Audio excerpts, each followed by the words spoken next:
So this test is all going to be about reading these curves and answering questions about them. So, for questions 1 through 4, an amount of solute is given and a temperature is stated. If all the solute could be dissolved in 100 grams of water at a given temperature, would the resulting solution be unsaturated, saturated, or supersaturated? Note, it says if all of it is dissolved. This is different from saying if we put this in the water, what would it be? It's saying we force it to all dissolve because that means supersaturation is possible. So, would 60 grams of KCl at 70 degrees Celsius be unsaturated, saturated, or supersaturated? Would it be super or just saturated? The line is saturated, right? Yes, if it's on the line, it's saturated. So it's super saturated. It would be yes, it would be supersaturated.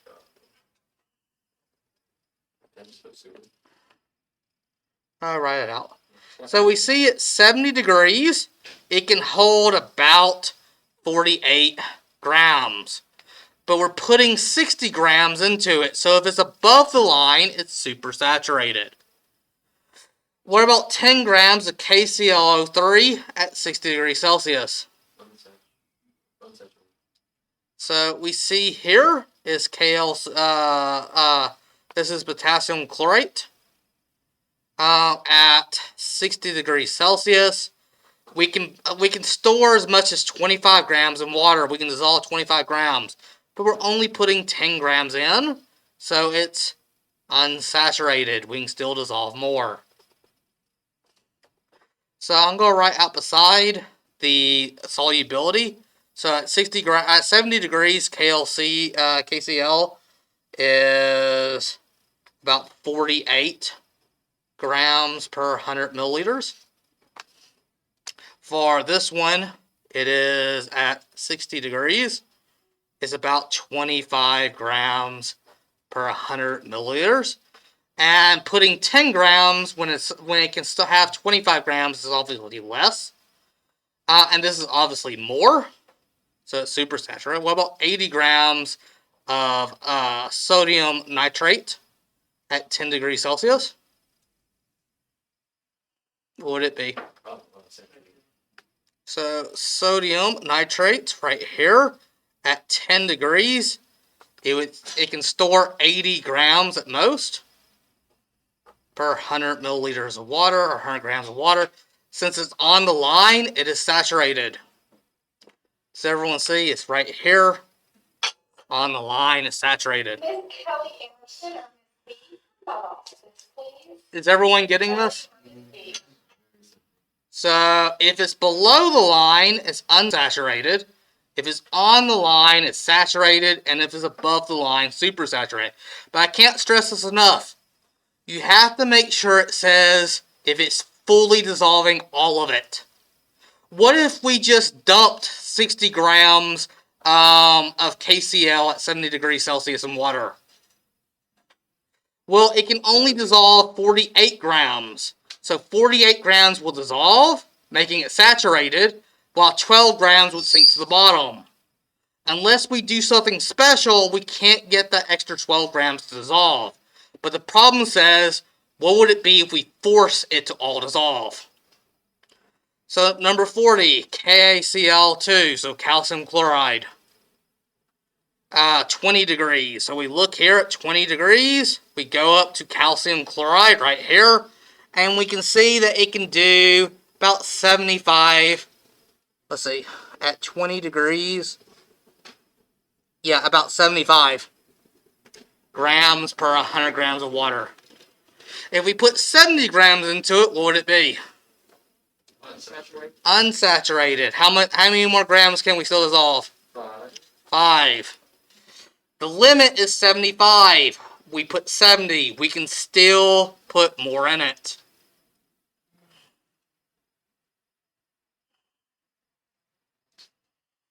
So for problems 5 through 8, a solute and temperature is given. How many grams of each solute must be added to 100 grams to make a saturated solution at that temperature? So 10 degrees Celsius for lead nitrate. So we go up to lead nitrate, which would be this line right here. About 47. What did you say? About 47. 4 or 7? I'd say more like 4 or 5, 4 or 6. 4 7, 47 looks way too big to me. I'm going to say 46.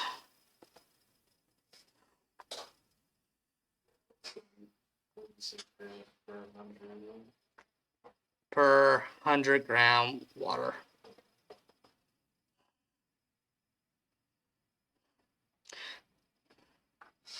So it's 46 grams lead nitrate per 100 grams water. It's technically how you do the whole. Yeah.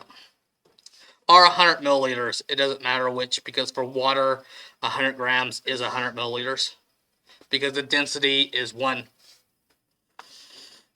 Cesium sulfate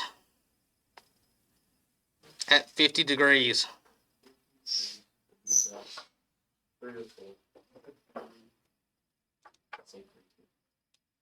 3 to 4. I'm actually going to put that. 3 to 4 grams per 100 grams of water.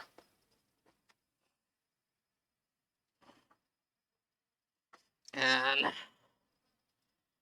that's a horrible G because it's just the same size as 4. It should be written lower. By the way, what is cesium sulfate? What can you tell me about it? It has cesium. And sulfate. And sulfate. Sulfate. What can you tell me about it? Based on the graph. It gets flat. It's a gas. It's a gas. How do you know it's a gas? Because as the temperature goes up, it loses. As temperature increases, it's less soluble. It's the only gas in this whole picture. It's a gas because as we increase temperature, you can't dissolve as much. Sodium chloride, also known as table salt, at 20 degrees Celsius. 35. So 20 degrees, sodium, 35 is a good enough approximation.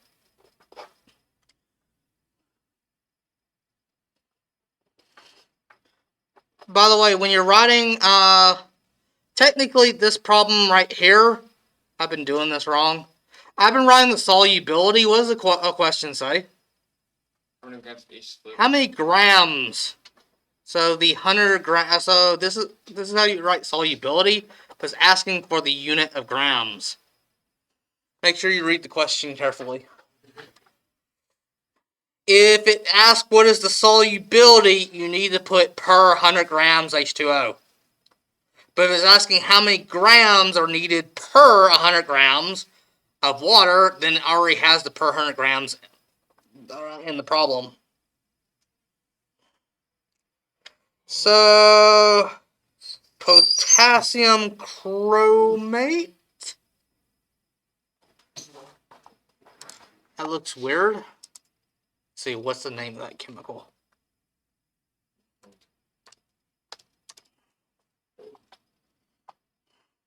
Surely it's not potassium dichromate heptaoxide.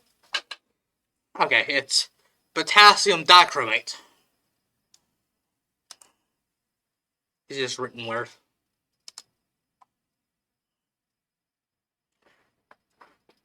So, how many grams can you get at 50 degrees Celsius?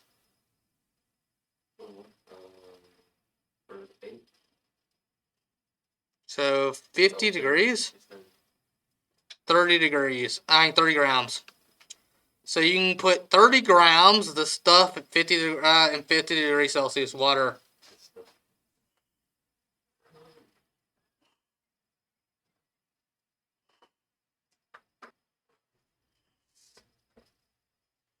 At So for questions 9 and 10, underline the solution that is more concentrated. A saturated solution of potassium nitrate or saturated solution of calcium chloride. Now then, here's the thing. This problem is ambiguous. We cannot technically answer this, but you need to make an educated guess. Do you think it's talking about percent volume or percent mass? Mass. Why mass? Because everything is in grams.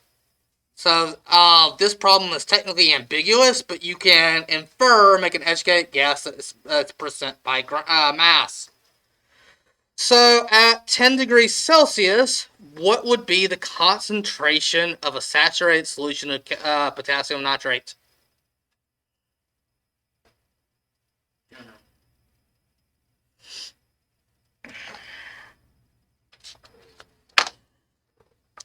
So remember that percent mass is equal to the mass of solute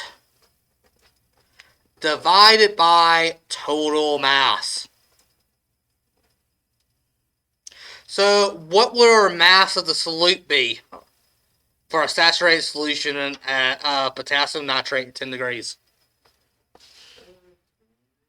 So at 10 degrees, how many grams of potassium nitrate can we put in?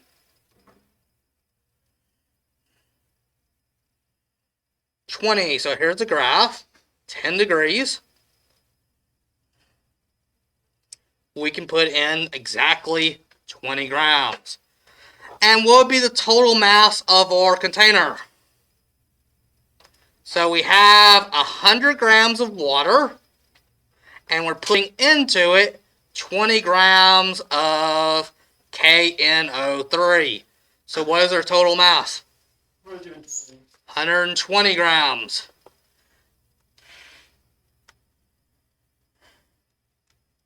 So 120 divided by 20 divided by 120 is 0.166. Don't forget you need to multiply that by 100. Personally, I don't. I just do it in my head. That'd be 16.67%. Alright, what's the percent mass of a saturated solution of calcium chloride? So, doing the same thing. How many grams can we put in? How many grams do we need for a saturated solution of calcium chloride at 10 degrees? So, calcium at 10 degrees, about 63, 64. What would be the total mass? So, it would be 100 grams of water plus 64 grams of this. So 64 grams divided by 164 grams.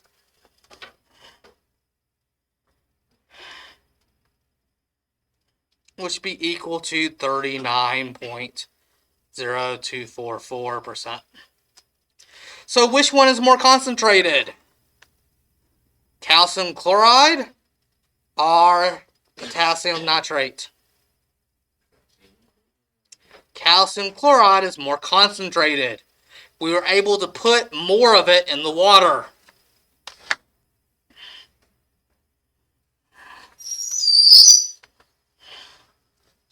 So let's do the same thing for the next one. What about 50 degrees Celsius for potassium nitrate? How many can we get to dissolve at 50 degrees Celsius?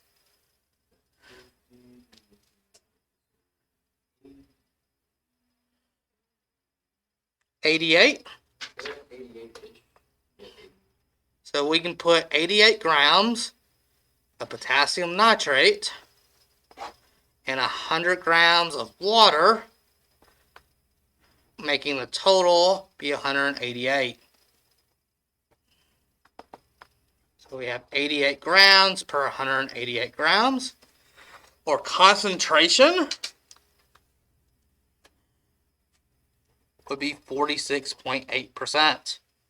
So almost half water and half potassium nitrate for a saturated solution. And 50 degrees Celsius.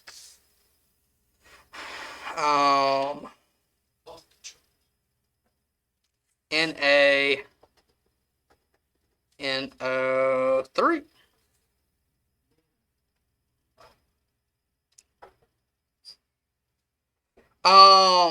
And it says unsaturated. So we're putting 90 grams into it per of NaNO3. And first we need to check to see if it will dissolve. So KNO3 at 50 grams. Oh wait, it's NaNO3, so it's off the chart, so we can dissolve 90 grams in it. It's important to check to see if it'll dissolve.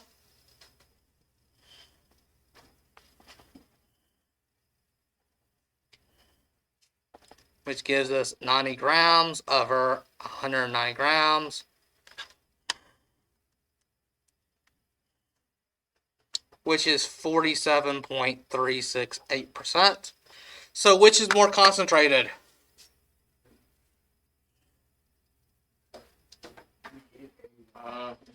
Sodium nitrate.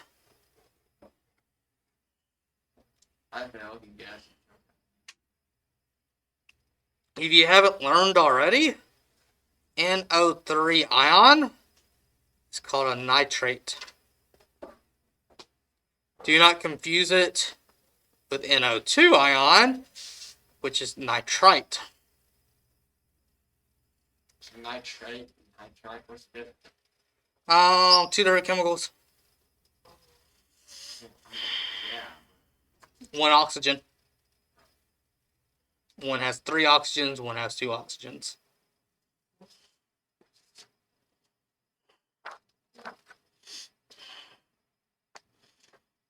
Alright. So this one was more soluble, and this one was more soluble. So for questions 11 to 12, show your work and circle your final answer.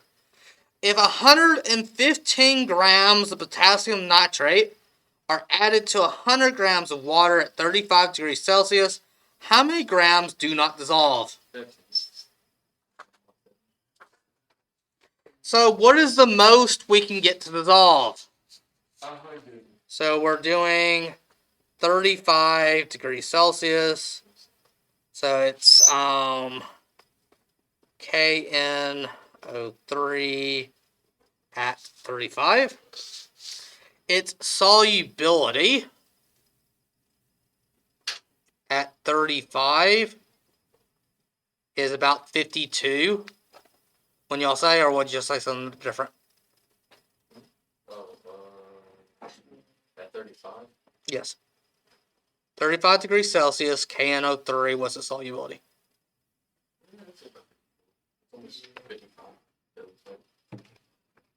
We'll go with 55. So 55 grams per 100 grams of water. And we're putting into it 115 grams. Only 55 grams will dissolve, so how much would be left? Well, we just subtract the 55 grams. And that gives us 60 grams undissolved. So here is total. Here is dissolved. If we take and subtract the dissolved from our total, we get how much is undissolved. What mass of potassium chloride would be needed to form a saturated solution if the potassium chloride was dissolved in 200 grams of water at 80 degrees Celsius?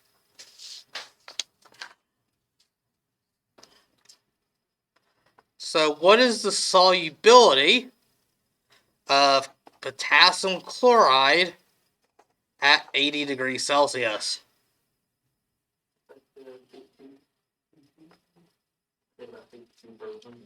So 52 grams per 100 grams of water. So basically we have 52 grams of KCl per 100 grams of H2O. And here in about, once I do this one problem.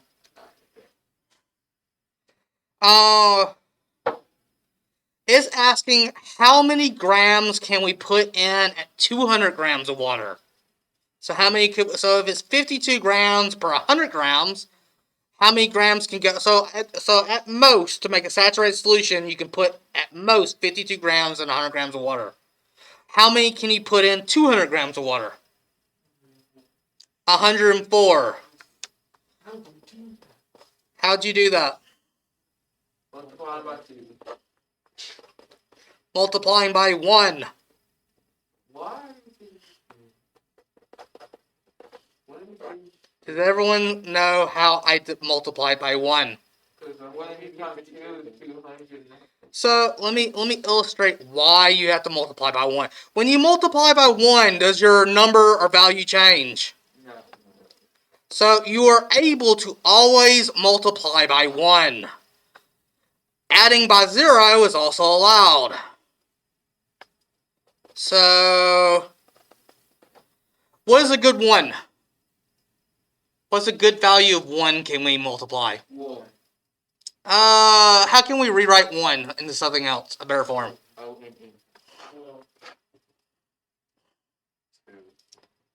2 divided by 2 is what? 1.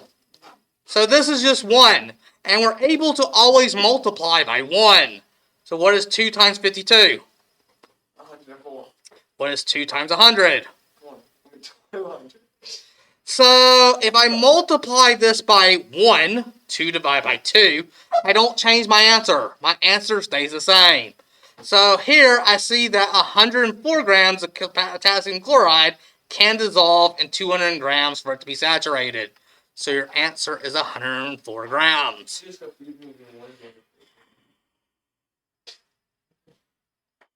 But you are correct, you just multiply by 2 to double it.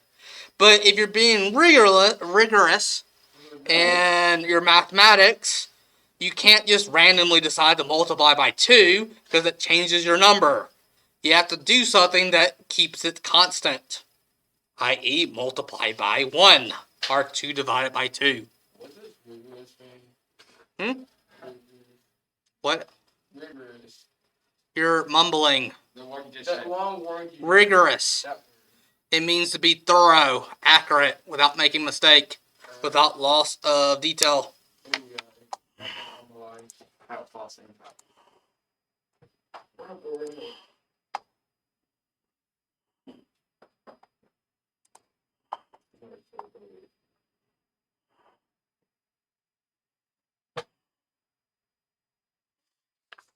Yeah, let's do some more problems based off of this. I passed this out the door together because I needed y'all to have a copy of when.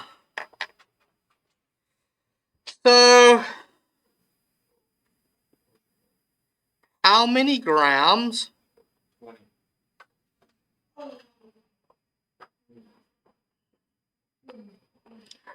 of NaNO3 after Michael gets back? Michael, you can go. He asked first.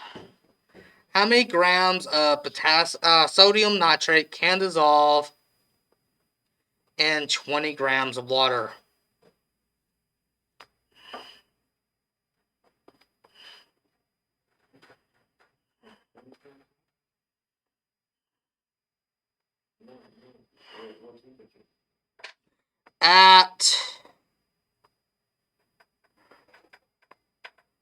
That's at 10 degrees Celsius.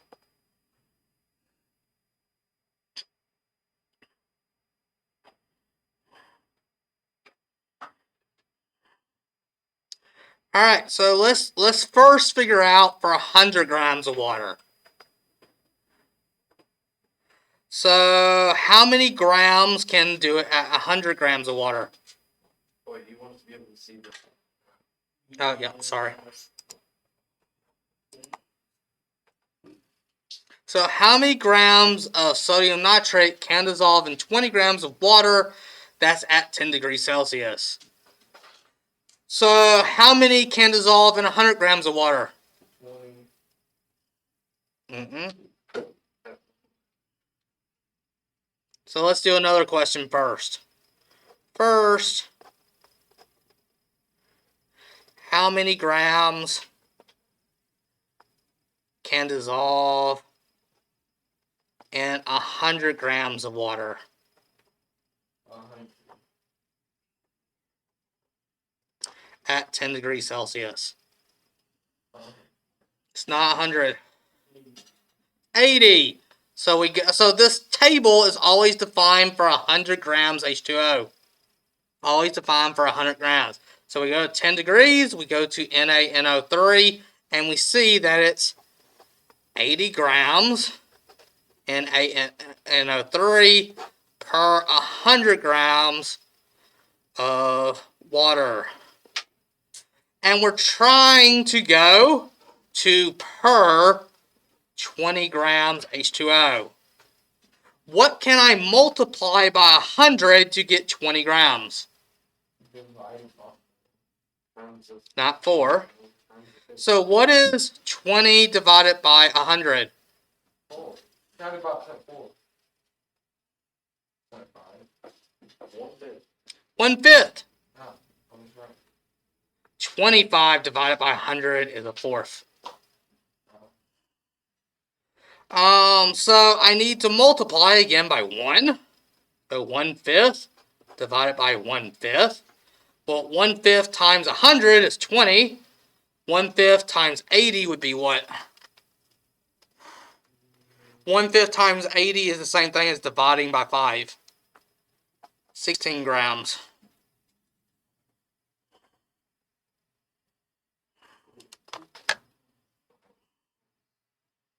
Have y'all learned how to cross multiply and solve for x?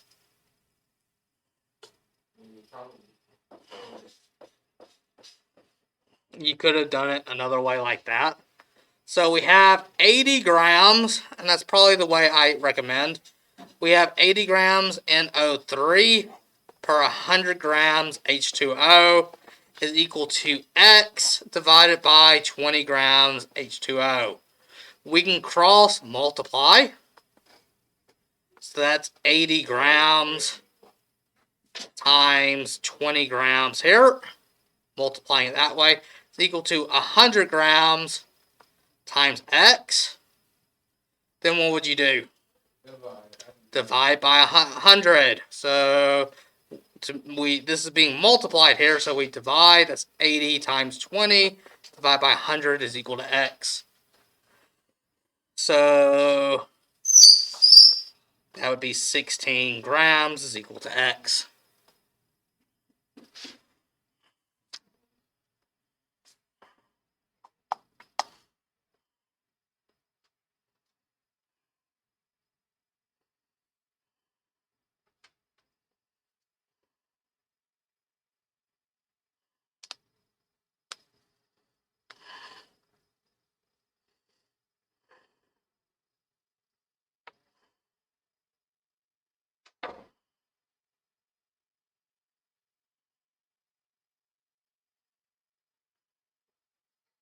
Let's see, what's a good one?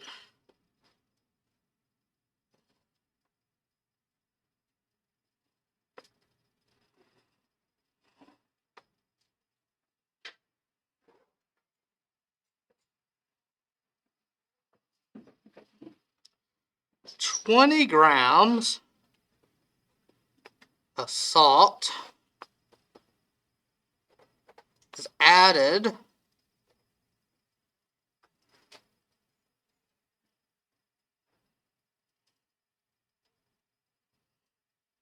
to 50 grams of water.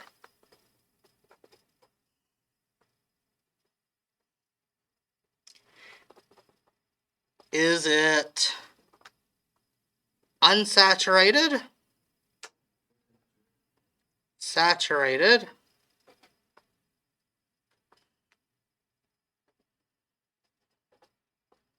or supersaturated if the water is at 90 degrees Celsius?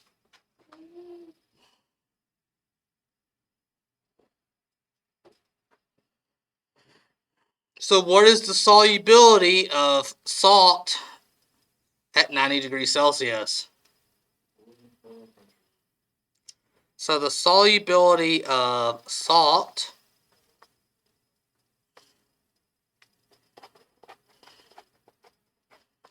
is equal to 40 grams of salt per 100 grams of water.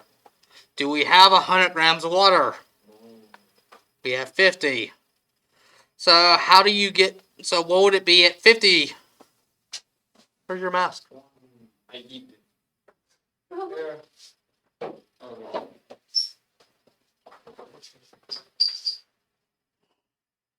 So how many grams can be put into 50 grams of water? 20 grams. So is this saturated, unsaturated, or supersaturated? It would be saturated. We're at 20 grams per 50 grams. So it would be saturated. So pay attention to how much water you're putting it in. So you can make a saturated solution by either putting 40 grams into 100 grams or 20 grams into 50 grams.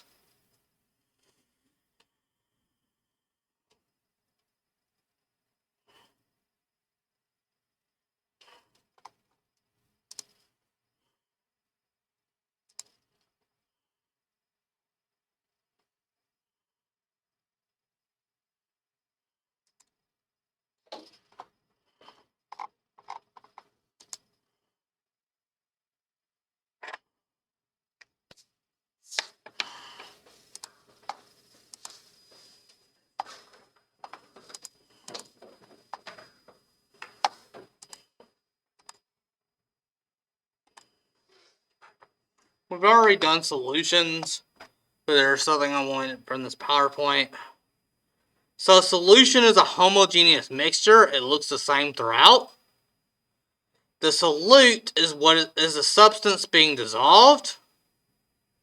And the solvent is usually present in a greater amount. It's what's doing the dissolving. So in this case, we can see potassium manganate with the solvent water. Based off the state of the solvent, you can get combinations of solid liquid gas. For example, dental amalgam is a solution.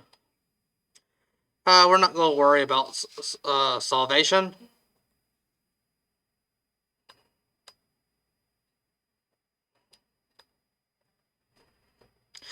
But this is what I wanted. So, how can you make solids dissolve faster?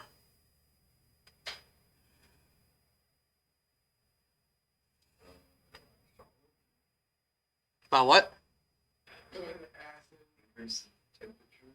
Increase the temperature. What else? This doesn't change how much you can dissolve.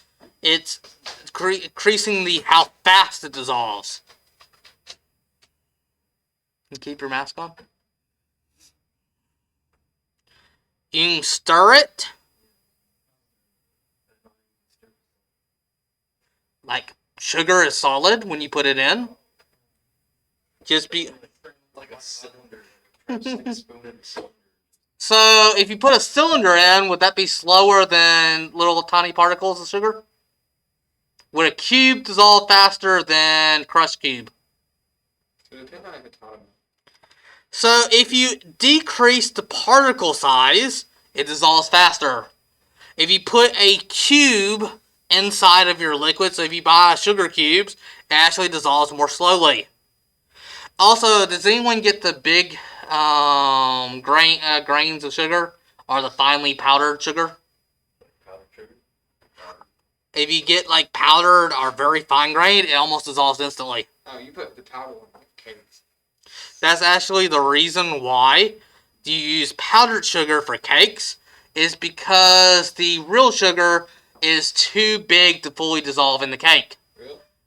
It won't dissolve fast enough, and when you bite into the cake, you taste the sugar crystals because they haven't fully dissolved.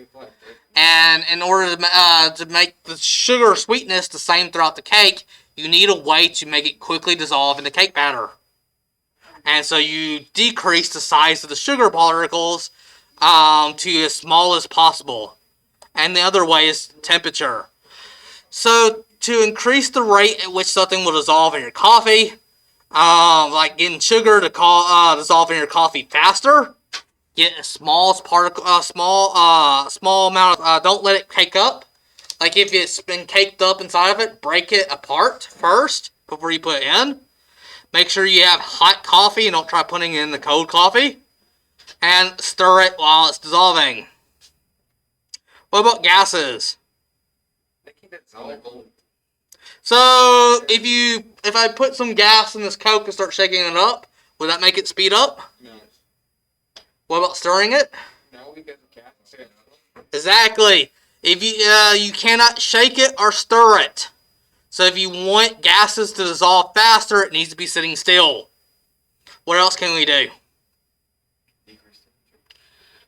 Decrease temperature and increase pressure. So we want to keep it as still as possible. We want to lower the temperature down, and we want to increase the pressure. If it's constantly shaking or stirring, it'll actually won't dissolve as fast. I know gas is on. What is your carbonated drink? But CO2 dissolved in it. Listen. You hear it? That's gas being released from it.